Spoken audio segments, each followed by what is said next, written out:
ends at noon, so if there's something you watch, this is your last chance, you know, you can out there. We'll have a coffee break after our first session, so you can pick up coffee, check things out one last time, all that sort of stuff.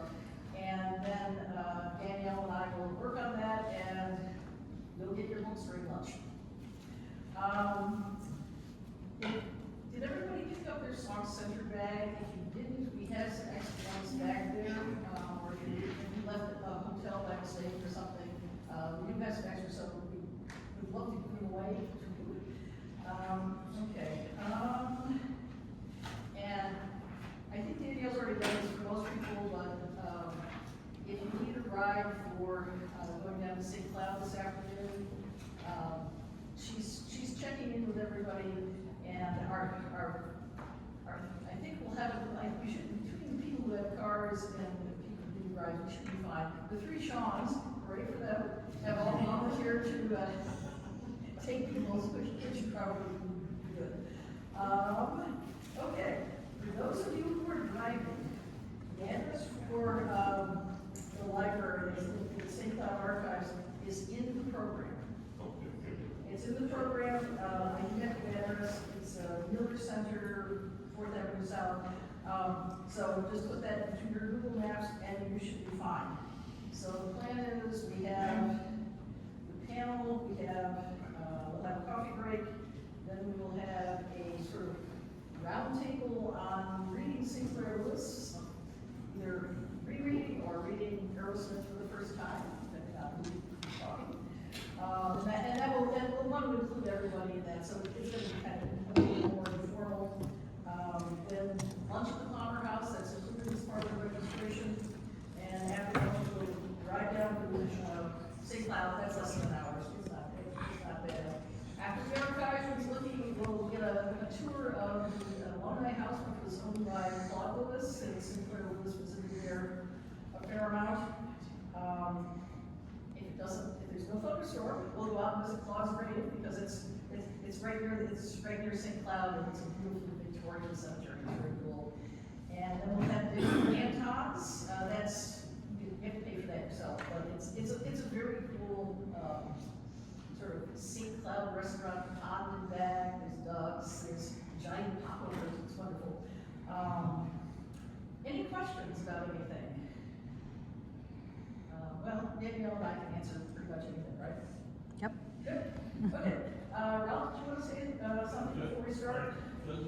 Just briefly, everybody can hear me, I guess. Over the years, the Lewis Society has come to Sock Center, and we've accepted their hospitality, their friendliness. They've given a lot to us. Last night, we had the opportunity to give something back to them with Mike Osborne's presentation, his chat. I'll tell you, early in the planning stages, we reached out to another public health professional in another part of the country who was less interested to come to Sock Center and who would not have been nearly as effective speaking to the people of Sock Center the way Mike Osterholm did. We had last night the person most suited to speak to the issues that Mike did.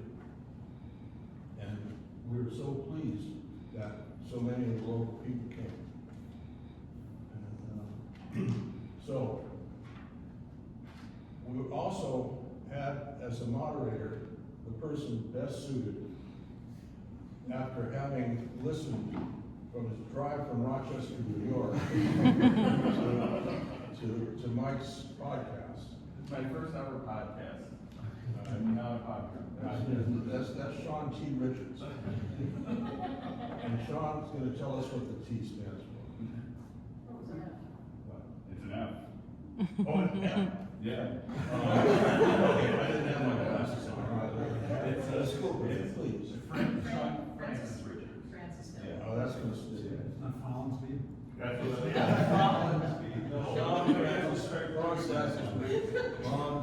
Sean Francis Richards.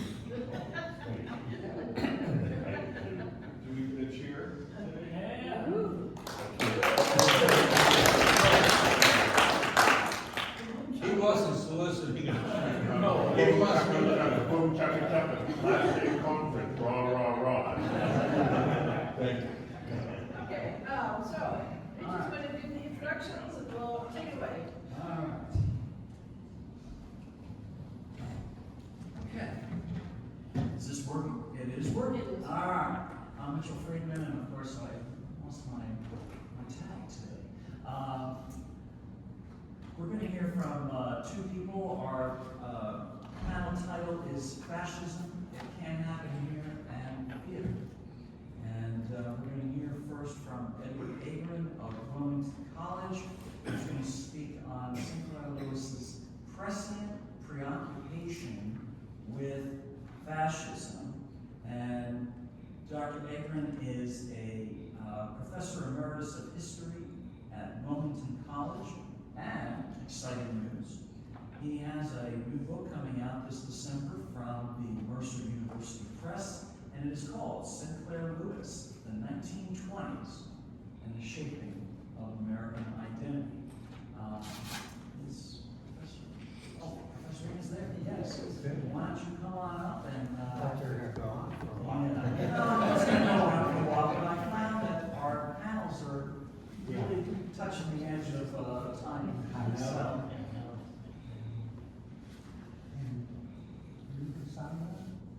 No, no. Cassandra, back there. Yes, I do. Oh, there you are. Oh, Yeah. okay. I don't have your time. Thank you very much. And actually, I met at a conference in Shanghai, right? Yeah. Up in California. It's good to see you again. The conference has been just informative, affirming, and such good people, too. Not the ones that didn't show up. No. It's just been a great time and very provocative. Last night, of course, was very moving and very important. And the papers have been granted, so thank you. History across the 20th century, my discipline, and into 21st century have assigned Lewis in course after course after course. I've used him in introductory courses, upper level courses. In graduate school, he would work his way into seminars. He is incredibly engaging to students of every decade, readers of every decade. He remains very relevant. Sinclair Lewis, Prescient Preoccupation with Fascism. I'm a cultural historian. I specialize in the 1920s and the 1930s. Now we're done. Sinclair Lewis in the 1920s tapped into the nation's ills. He believed the United States promise was salvageable. All deserve a fair shake. Trust in the American experiment drove his literature. Main Street, Babbitt, Aerosmith, Elmer Gantry, and Dodsworth were unprecedented bestsellers. Lewis was hailed a writer of high merit. The first American to receive the Nobel Prize in Literature, the Swedish Academy had pronounced in 1931, Sinclair Lewis writes the new language, American. He is one of the representatives of 120 million souls. He asks us to consider that this nation is not yet finished or melted down, that it is still in the turbulent years of adolescence. The novels were in fact a compendium, those five, delving into what had gone wrong and suggesting how the USA might right itself. The author covered the field: consumerism, mores, religion, a rising middle class, the motor car's impact, alcohol, the medical establishment, science, the travails of the young and middle-aged, workers, immigration, race, the shifting demographics of the rising urban industrial classes. Lewis deciphered not all, but a lot, what makes a country tick. His work was not riotous. He eyed the good. He treasured the nation's values and institutions. He embraced its denizens with all their strengths and foibles for being American. Lewis argued the country must get back to grassroots. Each novel detailed a significant theme. He traced each protagonist's tale with humor and gravitas. He was a master of dialect. In 4 of the 5 works, optimism relatively reigns over pessimism. The reader always is left hanging. How will this story play out? Very American, very relatable, as we all can relate. In Gantry, his 4th work, he is angry and he's blunt. He met severe criticism, too dark, little hope. With the 5th Wadsworth, he simmered down, dissected national decay, and hoisted high the American standard. Get back to basics, to less selfish capitalistic innovation, to Republican truths, free up society, enrich opportunities.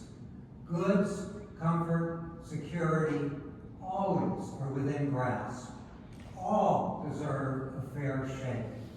And as he indicated in all 5 20s novels, great novels of the 20s, authoritarianism threatens. This too is part of the cultural mix. The author had reached the height of his fame in 1929, just as the Roaring Twenties were trailing to a close.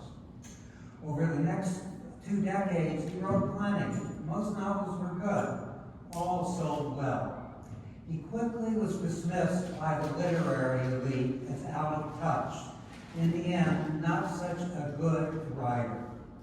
Lewis was unable to address the immediate crises and economic collapse and global war. And that's the truth. There were 2 significant exceptions. A hard-hitting anti-fascist It Can't Happen Here in 1935, and in 1947, King's Blood Royal, indicting racism, very provocative, very cutting edge. But the 20s, even his severest critics then and over the past century acknowledged the new era, another 20s moniker, was his decade. The U.S. embraced the new middle-class standard, the American dream writ large, the good life. In the 20s, in the 30s, they called it the American dream. Prosperity, security, and freedom. Accepting a Nobel 2 years into depression, Lewis orated, "It is my fate to swing constantly from optimism to pessimism and back. But so it is the fate of anyone who writes or speaks of anything in America. The most contradictory, the most oppressive, the most stirring of any land in the world today." Lewis had a lot to say in the 20s. He prophesied the socio-cultural arc of the 20th century. For 100 years, those 5 masterpieces have held their own. His unique style retains its grip, his argument, its punch. The United States has so much to value, and always work is ahead. Keep the great American experiment on track. The writer argued the people needed to dig in, figure out just why freedom counts. We progress. That's the nation's storyline. And within it lay danger. With all his diagnosis, beginning with Main Street, culminating with Wadsworth, Lewis broadcast, long before the threat of fascism became so overwhelming in the mid-1930s, storm signals. In the early to mid-20s, Mussolini's fascist reign over Italy was gestating. At home, the American Legion and the KKK, amongst other pseudo-patriots, were attacking democracy. In the first 3 novels, he was settled. Evil forces were at work. By 1927, Gantry took center stage. Critic Robert Littell in The Storm over Elmer Gantry declared the protagonist a morally moronic monstrosity. H.L. Mencken remonstrated, Americans may well be saved by Lewis, who portrays in Gantry, as in Babbitt, danger, which is as American as goose-stepping or the mean admiration of mean things. Joseph Wood Crutch perceived Lewis saw an almost too literal truth. In Main Street, Babbitt, and Elmer Gantry, he has recorded a ring of grotesque vulgarity, which but for him would have left no record of itself, because no one else could have adequately recorded it. In 1929, with Dodsworth, the author capped off his 5-novel cavalcade, painting a more encouraging picture. The United States need not turn to extremism. It is an intricately drawn comeback, a profession of faith in a good people. Fascism. Let's track his evolving concern, focusing on select passages from each novel. Within the mix of what ails the country, always sculpting is the loss of democracy. Main Street, 1920. An expose of small-town, Midwestern, Middle-American provincialism. All around, Carol Kendicott, the protagonist,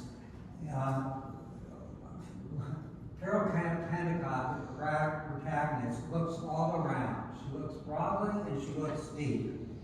At the end, seemingly giving up on her dream, she has as much the right to determine a better world for her children and generations to come as any male citizen takes one last measure. She spots in the beginning here, and then as we move from novel to novel, the more expansive American landscape. Okay? Lewis spots it. She spots it early on, and it grows and it grows. He's taking a broader and broader look at the country as a whole. She had worked, Carol Kendicott, to improve her town, its denizens. She is beat still. If she keeps working for progressive reform, that's the end of the novel. Quote, she looked across the silent fields to the west. She was conscious of an unbroken sweep of land, a dominion which will rise to unexampled greatness when other empires have grown senile. Before that time, she knew 100 generations of Carols will aspire and go down in tragedy, devoid of calls and solemn chanting, the humdrum, inevitable tragedy of struggle against inertia. But she and her husband at the end dote on their baby girl, their second child. Do you see that object on the pillow? Do you know what it is? It's a bomb to blow up smugness. A Red Scare has swept the United States in the wake of the Great War. Not yet tagged World War I. Had to have a second one come around 20 years later. I better call that World War I and this World War II. Okay. Let's see. And she says, if you Tories were wise, you can include her husband, who is a good person, you wouldn't arrest anarchists. You'd arrest all these children while they're asleep in their cribs. Think what that baby will see and meddle with before she dies in the year 2000. Pretty prescient. Lewis, by way of Carol, George, Babbitt, Martin Arrowsmith, Elmer Gantry, and Samuel Dodsworth, and rich supporting casts, urges to keep at it. Critics and scholars long charged his characters are two-dimensional. There is a third dimension. Words carry weight. The novelist entwines loads of conversations, ponders those who ponder. What's gone wrong? What's gone right? Take Babbitt, 1922. George Babbitt is a businessman, not a bad man, not particularly good, but a good soul, a good fellow, an admirable family man. Upper middle class, the epitome of success, in an up-and-coming heartland Midwestern city. Gopher Prairie, where Carol is, that's the Midwest, of course. He is dissatisfied. He rebels against middle-class customs and prejudices. He is daunted by a new sense of conformity. George wakes up to his ills and his country's. He goes on a tear and ends admonished. The Good Citizens League of Zenith, which actually is really dumbing in for what Lewis considers a Cincinnati, long lived in, a chapter of a national body of patriots obsessed over rising unionism and other threats to the Republic. Press George to stop his bellyaching, get over his socialist virus, lay off the booze, which they enjoyed too, quit running around, and quit running his bourgeois brothers down. The League, his friends and associates, does not hesitate to pound its opposition with fists. The boys threaten their brother, Georgie, with financial and social ruin. Georgie faces banishment. Quote, George, I know what the League stands for. It stands for the suppression of free speech and free thought and everything else. I don't propose to be bullied. Still, the independents seep out of him. George had built a record standing for solid republicanism, the virtues of the republic, the ideal citizen. That's the type of fellow, he long bellowed, that's ruling America today. And he's a very effective spokesperson. In fact, it's the ideal type to which the entire world must tend if there's to be a decent, well-balanced, Christian, go-ahead future for this little planet. Through his travails, he concluded the world was not so wholesome. For all his shallowness, he had believed he had come to stand for real good. Now, calculating the ugly price to be paid, he moans, they've licked me to a finish. He crawls back to respectability. Lewis, earlier in the novel, had planted a counterpoint. He uses supporting casts for making a lot of important points. George had renewed his college friendship with Seneca Doane. The lawyer had a big heart and a strong voice. He is not, as red baiters of the day allege, a socialist, but a reformer. He reminds George, all deserve a chance.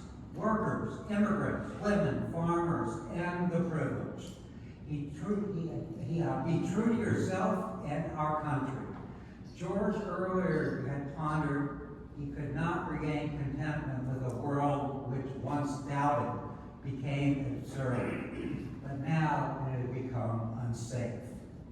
Babbitt is a joiner again, and he's dubious. I don't know that I've accomplished anything except just get along. I figure out I've made about 1/4 of an inch out of a possible 100 rods. Speaking to his wastrel son, he places trust in his future. It is a forlorn hope. Well, maybe you'll carry things on further. I don't know. Carol's compromise leaves the reader promise, the children. With George, not so much.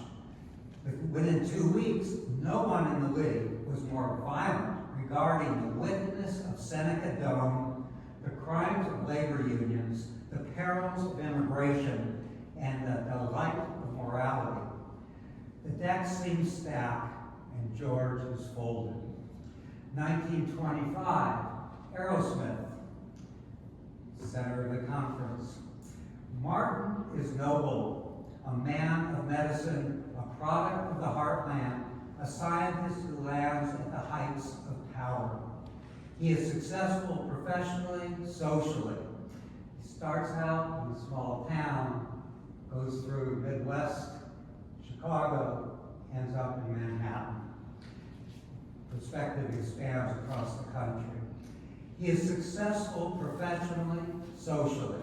He has ideals and faults. Martin fights with himself, optimistic, pessimistic, as Carol and George and Lewis. He is unhappy with life, trying to figure a way out of the conundrum. He attends medical school, enters private practice, and disdains its materialistic bent, and questions his own. He's attracted to the nascent field of public health. Mostly, he hankers for engaging pure science. Public health. That's what I want to do. Not just tinker at a lot of worn-out bodies, but make a new world. He finds a quagmire of blowhards, commercialization, political corruption. He alters course and lands in Manhattan at the McGurk Institute. Price locality. Pure science. He said, pure science. He, according to the narrator, saw no one clear path to truth, but 1,000 paths to 1,000 truths, far off and doubtful. Martin would try to, quote, find, but never succeed in finding the why that made everything so. He takes pride in his independence. He tries to work within the established order. To experiment, to fight viruses, pandemics, Aerosmith smashes up against strictures of the McGurk Institute. He is hamstrung, only 2 minutes. We're almost a half hour and I gotta get. Right, but we didn't start till. We started. Did we start a little late? Yeah, Oh, like okay, sorry. somewhere No, beyond 10 no hours. 7 or 10. Okay, I'm I'll tell sorry. you, there's social I got construction. You know what, it can't happen here. Please. He is hamstrung by the powers that be. Don't be so idealistic, he is told. There's money to be made. He flees. He finds salvation far from the capitalistic democratic milieu. In Puritan fashion, he opts to live in this world, but to be not of it. He embarks on his own errand into the wilderness if they had come to the New World. He will seek truth in solitude in a makeshift lab in the Vermont woods. He will serve the public good, pursue pure science free of societal obstruction. He and his colleague will create vaccines to save millions. Chances are, camped in the woods, it will not work. No matter, the novel ends with high hopes, if not a sense of solid social reassurance. There remains nobility in Martin's quest. Literary giant Harold Bloom, decades later, admired, Aerosmith has enough mythic force to compel a young reader to an idealism of his or her own. Indeed, Lewis idolizes the doctor, but also demonstrates one cannot head for the woods. One must remain thick within society, but be independent. Don't sell out, a difficult proposition, and yet there is cause for optimism. Lewis offers a serious and funny take on medicine and science, and again as a fear. Earlier on, McGurk top dog urges Martin to join a plot. Someday, we may be able to erect a superstructure of cooperative science which would control not only McGurk, but every institute and every university scientific department in the country. Sign on, he's urging Aerosmith. Why you and I can become the dictators of science throughout the whole country. Critic Robert Moses Lovett declared, it is in the interest of the reality of a public cause which gives largeness of, bells are going off. It is in the interest of the reality of a public cause which gives largeness of view and significance to Aerosmith.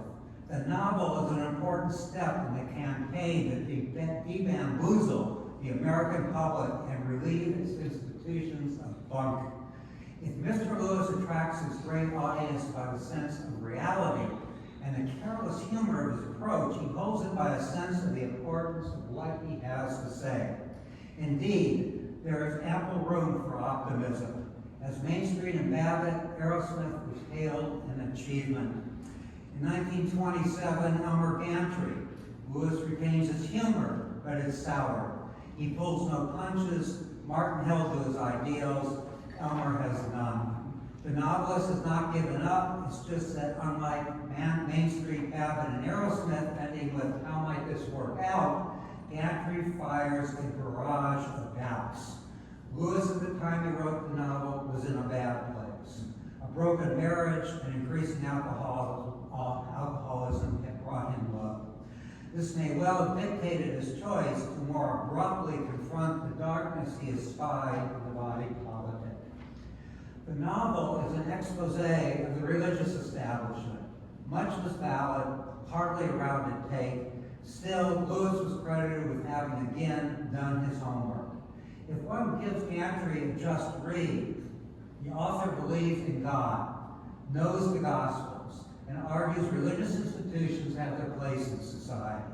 But a cleansing is in order. Religion, leaders, teachers, sex, divides, commercialization, machinations, doubts, and strengths are on full display. Lewis confessed he may have had no virtues whatever, save a real, fiery, almost reckless hatred of hypocrisy. Most criticisms scorched the author. Not all. Elmer Davis was laudatory. Lewis is writing to get his argument over, in language that nobody can misunderstand. Quote, too many people have seen it and felt it to permit plausible denial. Gantry was part of a whole. Religion was hardly the author's fundamental concern, but it too was toxic. Lots of poison in the country's veins. Culture wars raged in the 20s, religion was hot, and as Gantry concludes, a minor character, ethical, naive, a doubter, Pastor Frank Schaller is a messenger of what? Elmer Gantry is a charlatan. He is charismatic, he has unbridled ambition, and he's a formidable sinner. And he's a minister. And he's a bully. The two preachers lived in Zenith in the heartland. He stalked Schaller, who long antagonized him by his goodness. Frank has a rich congregant Elmer wants to pocket. Frank has a real yearning for truth. Quote, he had no such definite and ecstatic calls as came to Elmer Gantry. But he had always known that he would go on nibbling at theories about the Eucharist and pointing men the way to uncharted plateaus called righteousness, idealism, honesty, sacrifice, beauty, and salvation. Frank cries, I've never been violently enough in earnest to be beaten for the sake of the Lord our God. Not yet. His hour arrives, he is driven from his pulpit by Gantry. The Pacific minister takes to addressing crowds, pulling the veil up on the rampaging fundamentalism. The Scopes monkey trial, the McPhersons, the Billy Sundays, the League for Free Science, in a distant city invites him to address our fundamentalist witch hunters. Beware, scorns the committee. If you enjoy life, you better be out of this decent Christian city before evening. Targeting the League of Free Science and its spokesperson, Frank, they get an answer. Frank, that's how these men speak with so little power as yet. Use your imagination. Think how they would rule this nation if they had the power. Intruders enter, look expectantly. Intruders enter, look expectantly toward the line of prosperous Christian citizens. The signal is given. The young toughs gallop down the aisle toward Frank, their eyes hot with cruelty, teeth like a fighting dog's, hands working. He could feel them in his neck. Frank is pitted, piled into a sedan, very KKK. In a cornfield, the righteous draw forth a coiled black leather whip, a whip for mules. His right eye was a pulp of blind flesh, his jawbone exposed. Passing Samaritans steer away. A policeman rolls up. Good God Almighty. The Reverend Gantry telephones his old friend. This is the most outrageous thing I've heard of in my life, Frank. That was his final word on the topic, privately or publicly. Why? They're good people. They're all good people in Charleston. Frank loses his capacity to spread God's word. Shallard is a minor figure who speaks with authority. Kenny Corsi. It strikes home. A reader raged, some of us who's tried to live clean lives and hope to leave behind us footprints on the sands of time, not to our discredit. Consider your book, Lewis and the publisher, the nastiest, vilest, most immoral piece of writing put before modern civilization. We think that the author and publishers who have put such a book in the hands of the general public deserve the fate, or worse, of a preacher shouting. And of course, they were intending possibly to lynch him. And again, 2020, Michael Pence. The novel concludes with gantry and prayer with congregants. Let me count this day the beginning of a crusade for complete morality and the domination of the Christian church through the land. We shall yet make these United States a moral nation. The reader already knows the score. Elmer earlier had wagered. Combine them all, the Anti-Saloon League, the Woodlands Christian Temperance Union, and the other organizations fighting alcohol. Vice societies doing such magnificent work in censoring immoral novels and paintings and motion pictures. The associations lobbying for anti-evolution laws in the state legislatures, and all the rest. Combine in one association all the moral organizations in America, perhaps later in the entire world. He, Elmer, would be the executive of that combination. He would be the super president of the United States. He was destined to be the most powerful man since the beginning of history. Within months, Elmer was ensconced in a New York church and presided over one of the nation's largest vice societies. That was the end of the novel. The novel whipped up a backlash. Readers and critics charged Lewis had painted too dark a picture. Humorist Will Rogers of the New York Times cut to the chase. When I'm playing in a town and there looks like there's not going to be much of a house, I simply announced through the papers that that night I'll read passages from Elmer Gantry, the Baptist chic, and that the house will be packed with Methodist and Presbyterian women. Old Elmer sure had it. So too Rogers. The novel sold like hotcakes. The author shucked it off. He was in a better place in his own life. Dodsworth emerged in 29. We're coming to the end. The novel is a testimony to all the U.S. can be. It is not short a cacophony of problems, but its thrust is to empower faith in the country's destiny. A more perfect union, always in the works. Pessimism now swings back to robust optimism. Here is Lewis's final 20s effort to discern what makes the U.S. tick and how to fine-tune the mechanism. He transports, at this point, his protagonist overseas for a more expansive, pointedly objective consideration of the American condition. Sam, unlike Martin, stays in the game. Here reigns America's can-do spirit. And here evolves a noble quest, but within the social structure. The pioneering auto magnate has sold his company to what, in essence, is General Motors.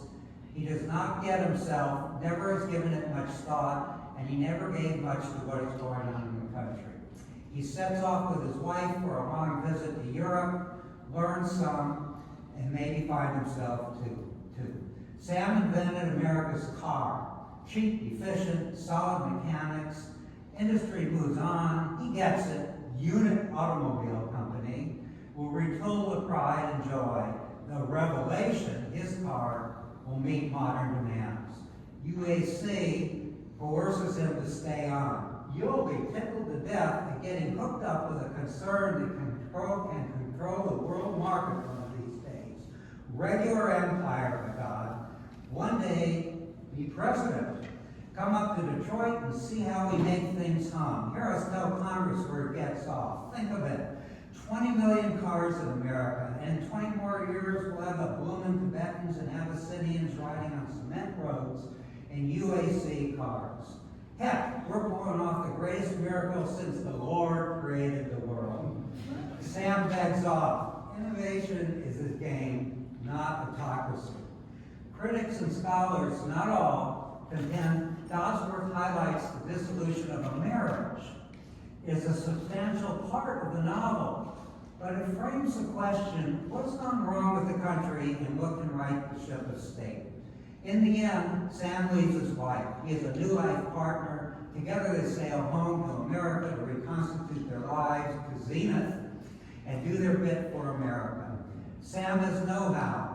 There's a job to be done. He has been learning. He has found his better self. Down the last page. That's fine. Dear headlights. In Europe, Dodsworth has run across expatriates, boors, snobs, and the reasonable.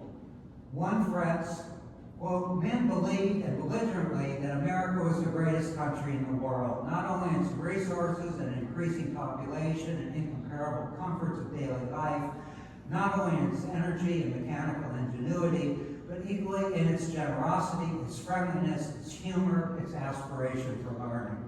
Quote, strikes me that 1/2 or maybe 2/3 of the American people are the best fellows on earth. And I guess the remaining third, or maybe approaching 50%, are just about the worst. Just joking. I'd be tickled to death to live in America. Okay, I'm on the very last page. Good.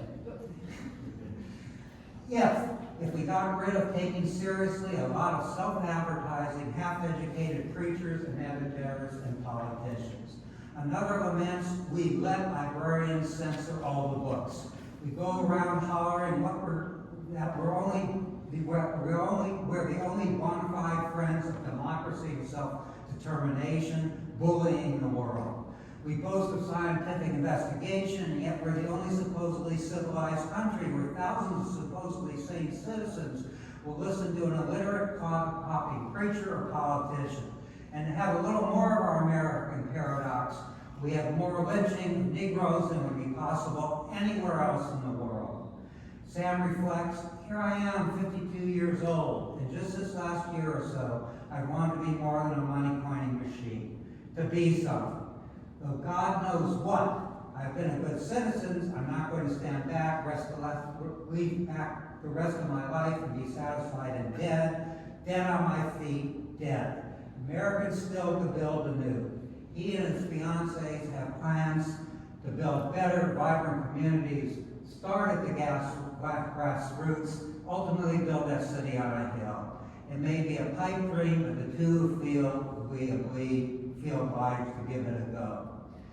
Finally, the reviewers. Reviewers applauded. British novelist Ford Maddox Ford, I like Dodsworth much better than Elmer Gantry. And Mr. Dodsworth much better than Mr. Babbitt as being the more convincing, the more human, and I dare say, more felt by his creator. Dodsworth is more a poem, a great achievement. This is a book that is going to do good. It must be read for itself, and the moral must sink in unperceived, as do the morals that we draw from life itself.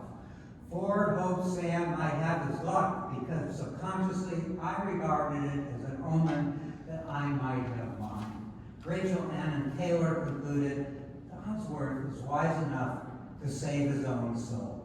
Lewis divines the state of the nation. I'll stop.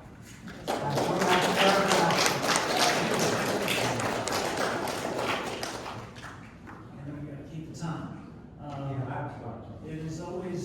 It's always interesting to me when I was a history teacher after 40 years of being a lawyer to explain to students that at the time of the Revolution, James Madison thought that religious people were radicals, and that throughout the 19th century, communistic societies, there's a book by Charles Marloff, who was a journalist in the late 19th century. He goes around the country and he writes this book called Communistic Societies of the United States.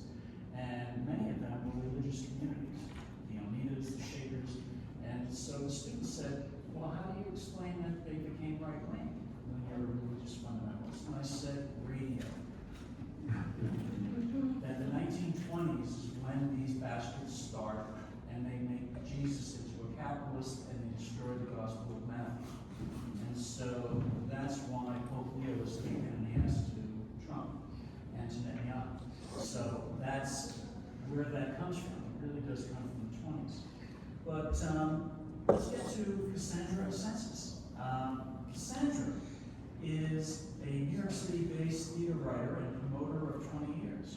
She's also a lifelong student of literature, and there's an inside story here. She's the granddaughter of the late Roger Forsyth, who was an early member of the society, and she had lovingly collected his essays and talks and published them into a book in 2018. It was called The Outlight at the Altar, The Writer in Addiction. So Sandra's going to speak on theater in Sinclair Lewis, and her presentation is entitled Slings and Arrows, Outrageous Behavior in the Theater of Sinclair Lewis. Sandra,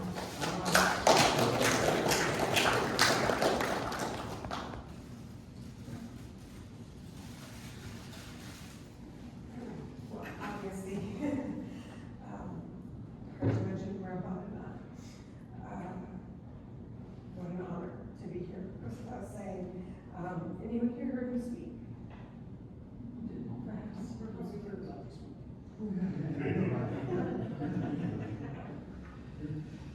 Anyway, as was said, I did collect, here's our little books, I'll put this on as a crowd. I think my grandfather, I'm gonna just say grandfather, instead of Roger Forsyth, I just can't bear it. He left us many beautiful insights into the life and work of Sinclair Lewis, the bulk of which I did anthologize here, alongside his writings about Hemingway, Fitzgerald, Eugene O'Neill, John Merriman, Don Burnham, Sal Bellow, notably not an addict, Ivan Gold, and even Alexander the Great. That's a fun one. So far, I've spent more time with my grandfather's writing about Lewis than with Lewis himself, and am therefore conditioned to really read him through my grandfather's lens. His lens as a fellow alcoholic and Midwesterner to Lewis, among other arguable sympathies, was as trained on Lewis's life as his work, and with a much greater degree of objective empathy than many Lewis scholars and critics. As I continue my own Lewis studies, seeing him through my grandpa is proving enriching and enlightening in a way that I would wish for any reader of great books. The problem of biography and its impact on objectivity has long fascinated me, whether what we learn about Van Gogh's warm heart makes us love his work irrationally the more, or in cases like Wagner's Nazi sympathies, which forever taint our ear. Tempting though it is, experience has taught me that it may be best indeed not to meet our heroes. In Lewis's case, the problem of biography seems to have been that the more critics and jealous peers knew about Lewis the man, the more they damned his literary and personal style. In his 1997 article, Can You Go Home Again?, a piece about the expats' general treatment of Lewis and how his success rose above it, my grandfather wrote, "These stigmatizing and misleading portraits bracket Lewis's life, but they do far more and far less than that. Because they have been so frequently quoted, they have achieved an iconic reality. In the guise of physical descriptions, they actually render at once moral and aesthetic judgments. It is not worthwhile to deconstruct these cartoons, for they stand for what they transparently are, an essentially prurient vulgarization of Lewis's person, his life, and ultimately his literary achievement. For in the end, what both Shore and Hemingway are judging through their physical descriptions of the man is the literary style he practiced, the journalistic, utilitarian style of American realism."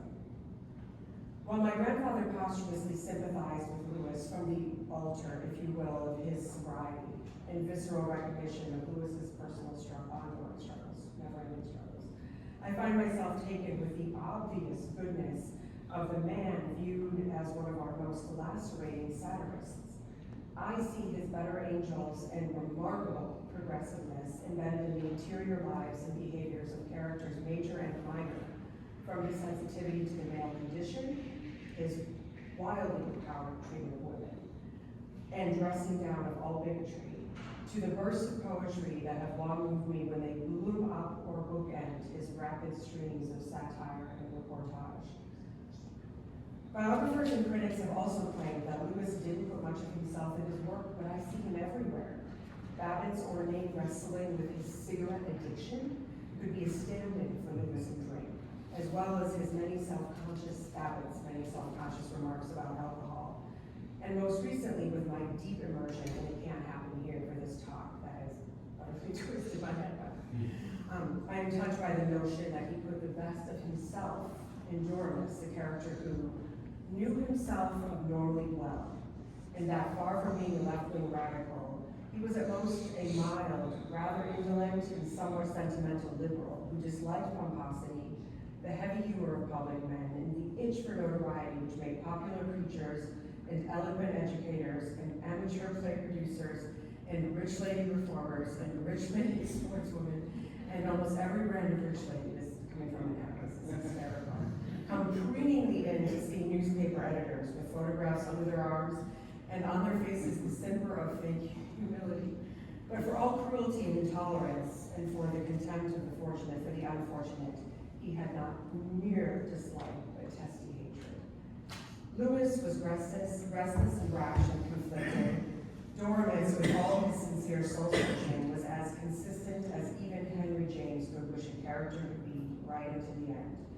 As O'Neill gave himself a happy childhood, he did not get to personal experience with our wilderness.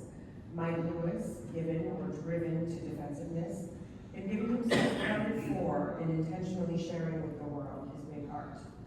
Art can not only sublimate, but redeem its maker. And what my grandfather called arguably Lewis's last great work, I'm glad Lewis, at age 50, 5 years after winning the 1930 Nobel for Literature and increased or resultant, arguably struggles with his material muse, that he gave himself Dormus and at the same time gave America what was for me, 90 years later, just last week, a life-changing read. When I first thought about this talk, I was fascinated with learning about Lewis's own stage adaptation of his novel It Can't Happen Here, following, as we all know, resurgence on the bestseller list and in widespread synchronous stage performances during Donald Trump's first stint in office. Was that 2017? That happened to be? I am a so-called theater person, and over the past few years, I've closely followed the stage adaptation of Babbitt, spearheaded by Matthew Broderick, who loved the novel, and having also loved Dodsworth the movie, felt an adaptation was possible. I too had high hopes, mainly out of appreciation for Lewis's stage-writing dialogue, spieling, as God would say, with a verisimilitude that jumps from the page, and therefore doing, in my opinion, a large part of the playwright's work for him. This proved to be not so in the world premiere in the summer of 2023. I can say everything here that I can praise because we know it's here from the show, which was wooden despite a star-studded cast, landing like a collegiate exercise. Retaining only Broderick, the actor who played his chum of chums, Paul Riesling, and most unfortunately, an unbearably shrill Myra Babbitt. I saw it again in DC last fall with a group of theater-loving friends who thought I watched Fight to Conceal Dawns. I had spoken with the Tony Award-winning playwright in the year between, who let me know a number of exciting changes had been made, perhaps aware of the original shortcomings. In the end, I'm not sure it didn't get worse. I no longer care enough to reopen the case. Taken together, it is perhaps then not ironic that when a recent Google alert I have going for Matthew Broderick popped up, whereupon each time I warned that the production is somehow Broadway bound, it instead announced Broderick's next turn. Did you see this as Tartuffe? At the New York Theater Workshop this fall, so thank you, Dr. Carter, for your outrageous hatred of hypocrisy that you mentioned, because I think Moliere is a far safer choice for this actor clearly interested in the very Louisian theme of hypocrisy. And I do hope Broderick will keep boosting Lewis studies in other ways, perhaps via his very famous wife's very famous book club. In contrast to Babbitt, it was then fascinating to read Lewis's own adaptation, It Can't Happen Here, I was astounded how much he changed. But he had the author's agency to adjust character and plot to suit the stage and condense its length. With John C. Moffat, he adapted it for the WPA's ambitious and so inspiringly beautiful to read about federal theater project, an endeavor that managed to not only persist, but thrive from 1935 to 1939 before its defunding at the dawn of McCarthyism. The Federal Theater Project, according to William Quincy's excellent 2012 piece for the Society's newsletter, wedded journalism to theater in a new way, with large dreams for an American theater and its role in lifting the country out of its depression while creating the framework for the future, in the words of its co-founder, Hallie Flanagan, not an art, which would be an exception, an occasional unrelated accompaniment to everyday existence, but a functioning part of national life. This wedding of journalism to theater was doubtless doubly attractive to Lewis, when 2 years later, in 1941, he made his Broadway debut via the direction of Good Neighbor, a socially minded play by Jack Levin that closed the night it opened. Brooks Atkinson reviewed it for the Times with theater personified as a woman in such a dated tone that it's quite hilarious. I'll read it, as well as not the least bit clever. It also smacks of a disregard for Lewis that perhaps betrays more than the theater community's view of his dramatic potential. Here's the juicy tidbit from his 1941 review. Although Sinclair Lewis has been interested in the theater for several years, she has been unequal to him. She bridled a little in the beginning, but the brazen hussy grows more disinterested toward him all the time. She was definitely aroused in 1934 when he wrote The Jayhawker with Lloyd Lewis, and she was ready for an affair 2 years later when he and John C. Moffat turned It Can't Happen Here into play form. But something seems to have gone wrong in Angeles 22, in which Mr. Lewis appeared in public out of town during the season of 1938 to 39. Last evening at the Windsor Theater, he approached her from another angle. He directed the staging of Jack Levin's Good Neighbor and invested cash in the production. But the theater is apparently less interested in him than ever. Perhaps his intentions have never been honorable. Or, to be more exact, not honorable enough, for the theater is no prude. But to judge by the treatment he received last evening, the theater is definitely through. The Lewis suit is cold. Atkinson dedicates a couple paragraphs to specific dramaturgical issues that are fair, calling Mr. Lewis's direction a beginner's job, then concludes, the theater is no respecter of persons. After a 7-year wooing, she has given Mr. Lewis an icy rebuff. This tone from Atkinson feels characteristic of many Lewis detractors who extend their attacks of his work to that of his person. Perhaps he was viewed as too successful to hurt, too critical of others to deserve kindness. I don't know. My study of Lewis, the theater lover, paused with this as I was swept away by It Can't Happen Here, which my grandfather wrote in 2001, shortly before 9/11. That novel, years after its publication, still has the impact of a hammer. It is a powerful dystopia on every level with his very best work. I can't help but thinking that the more we read It Can't Happen Here, the better chance we have of continuing to say it hasn't happened here. A look at contemporary affairs, however, begs the question of just how much is already happening here. Banned books, Minutemen-like immigration officers, to cite Nobel winner Paul Krugman, tasked by Stephen Miller with drumming up 3,000 undocumented immigrants with criminal records to capture and send to Alligator Alley, the concentration camp, each day. Krugman notes that there may be, in total, only around 78,000 undocumented immigrants with criminal records and 14,000 convicted of violent crimes, leading ICE to conduct roundups based on appearance and without due process to meet their quota. This calls to mind my grandpa's assessment of that most chilling character after Effingham Swan's sudden murder during his son-in-law, the almost whimsical political terrorism of institutional lawlessness. With our fear-mongering and art-hating or at least indifferent president appointing himself head of the Kennedy Center while banning books and defunding education and the arts, is our current situation more threatening than any since 1935? A recent St. Clair Lewis Google alert led me to this profound point by Jonathan Zimmerman for the Times of Higher Education. Troops during the Second World War were sent millions of books, including works that were highly critical of American culture and society, such as John Steinbeck's The Graves of Wrath and St. Clair Lewis's Battle.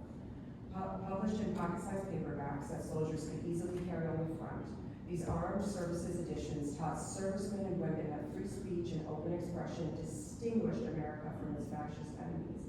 Books are weapons, declared the motto printed in the Delmore series of paperbacks. In a free democracy, everyone may read what they like. That insight put me in mind of James Baldwin's oft-quoted, "I love America more than any other country in the world, and exactly for this reason, I insist on the right to criticize her perpetually." Lewis refers to his greatly beloved land in his Nobel Prize acceptance speech. and I believe shared Baldwin's view of criticism born of care. In general, without prevarication, Lewis seemed baffled at the feathers he ruffled, such as my grandfather humorously recounted on the Greasy Spoon in 1919's Free Air, so just the year before Main Street, in his 1997 article, Can You Go Home Again? I've always found this section so entertaining and quickly read it in full.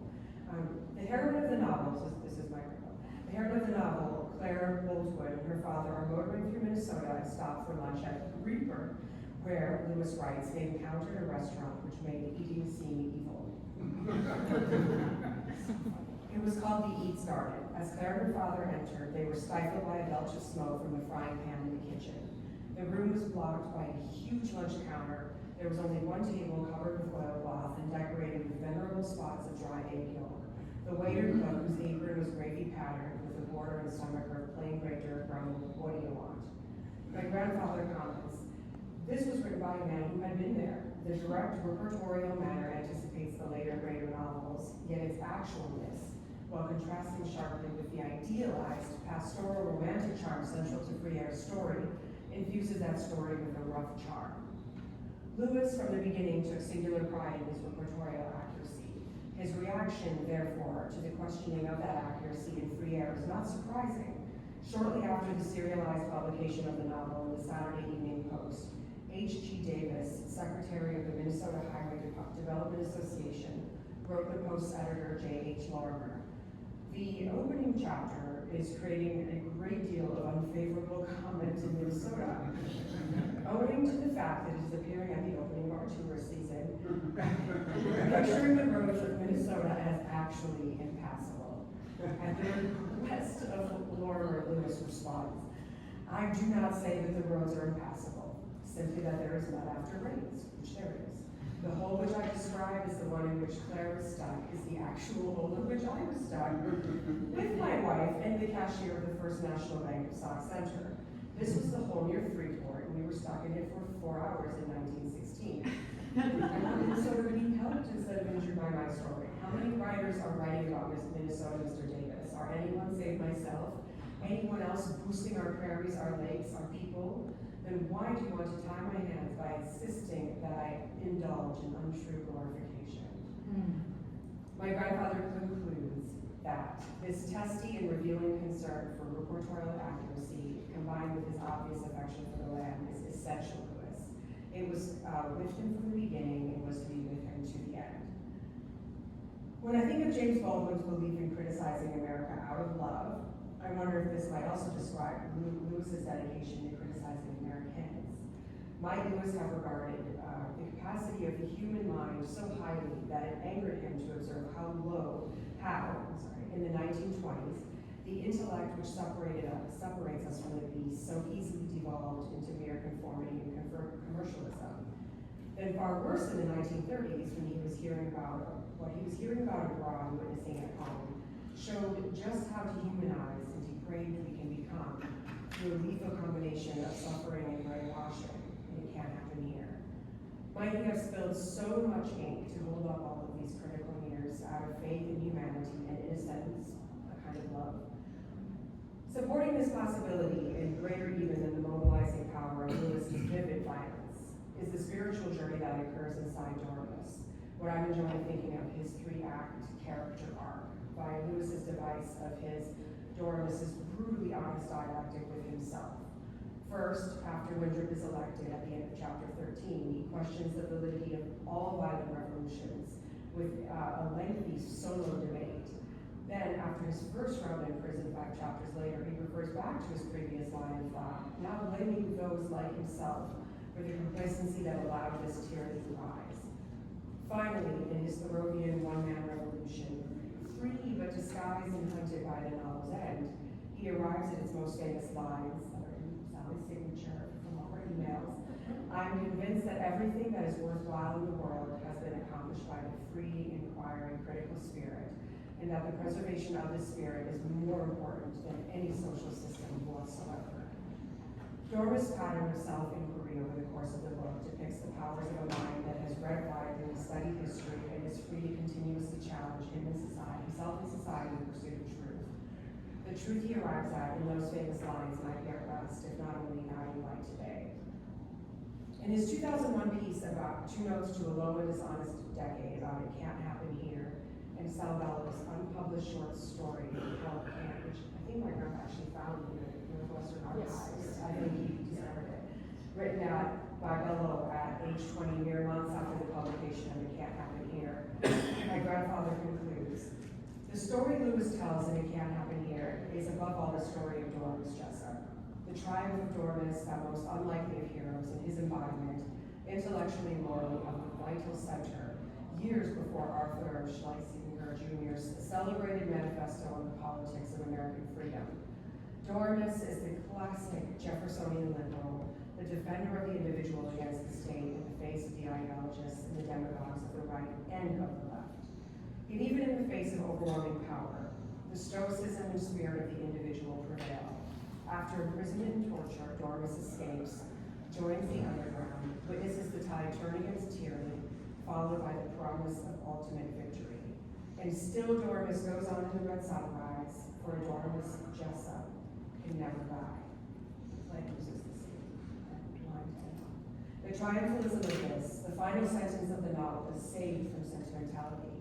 For it is clear that the ordeal and the struggle of Dormis are far from over.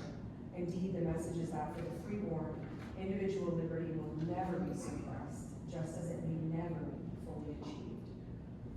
I give my grandfather these last words with profound gratitude to him for my life and my Lewis journey with so much life to learn.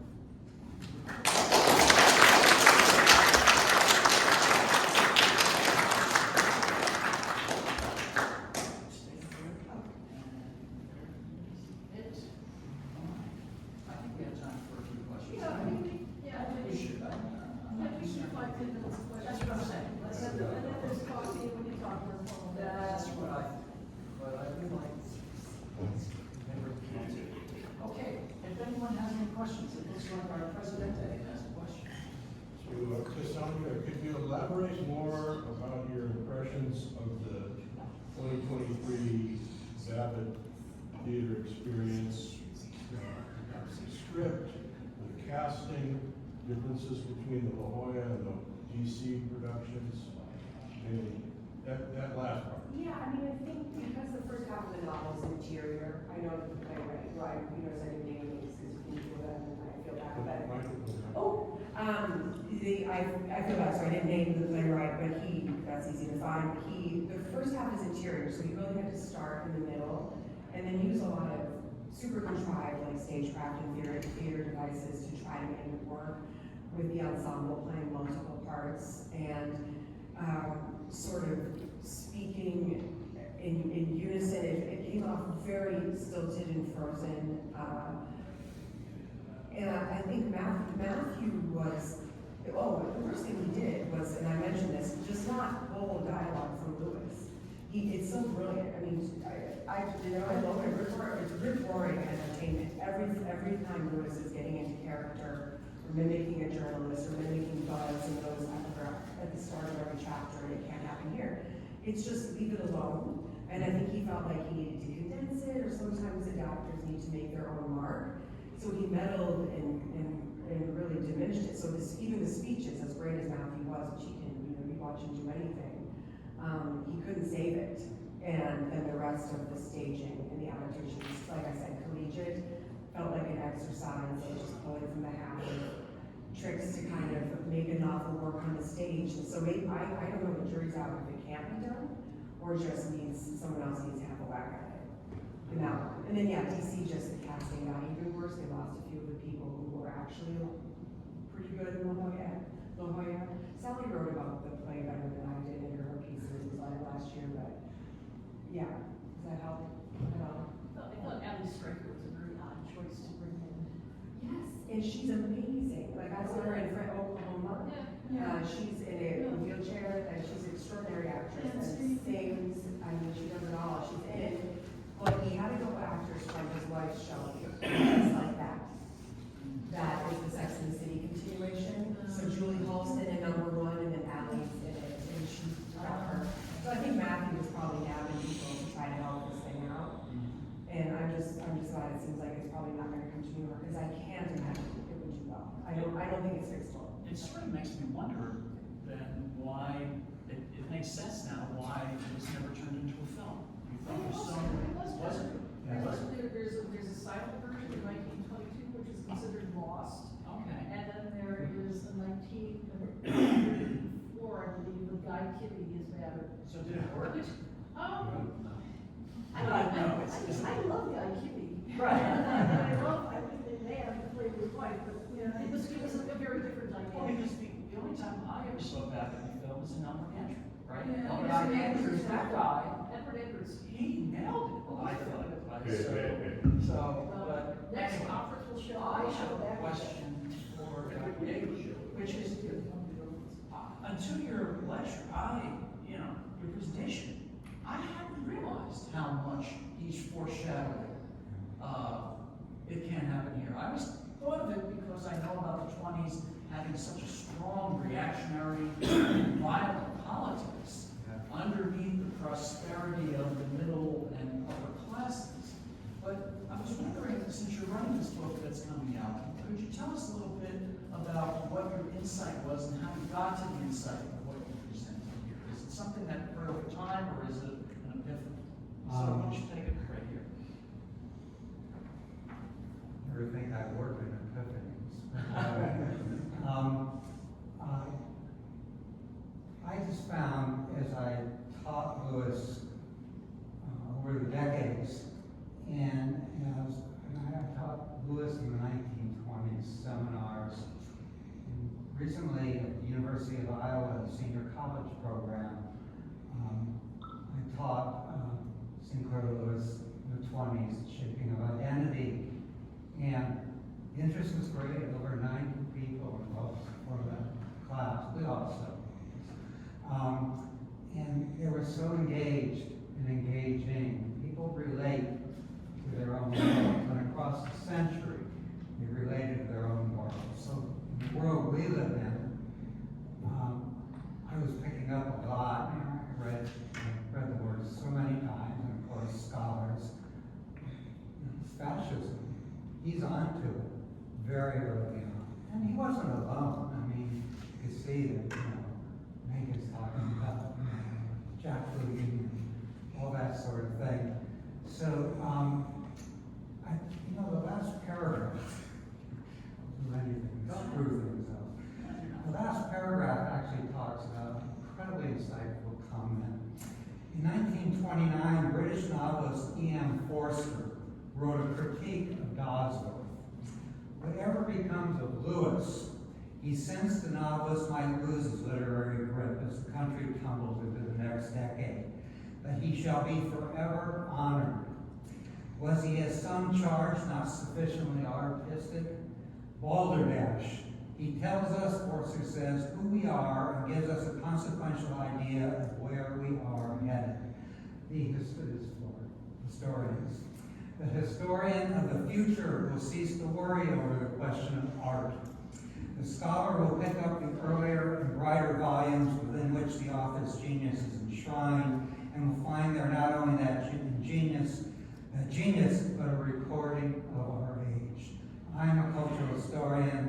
My discipline has long embraced Sinclair Lewis, cultural historians, but all American historians. And Lewis was an international novelist. I mean, Forster's British. He sold like hotcakes in many, many countries. By the mid-20s, I think, or into the 20s, his novels were translated in 17 different languages. Thanks for my question. Well, I wanted to do that because I did feel like there was something about it. And if anyone knows Ian Forster, we know him as the novelist, but he wrote a book during World War II, which was actually 3 essays, and it was called 2 Cheers for Democracy. And Forster, I'm not surprised that he was that prescient and knowledgeable about what Lewis meant and what America meant. Because Forster's essay, I think, in this time particularly, was really vital to read. Anyway, so we've got to go, but I don't think there's any more questions. We'll talk to everybody during the break, and we'll go from there. So there's coffee, and there's also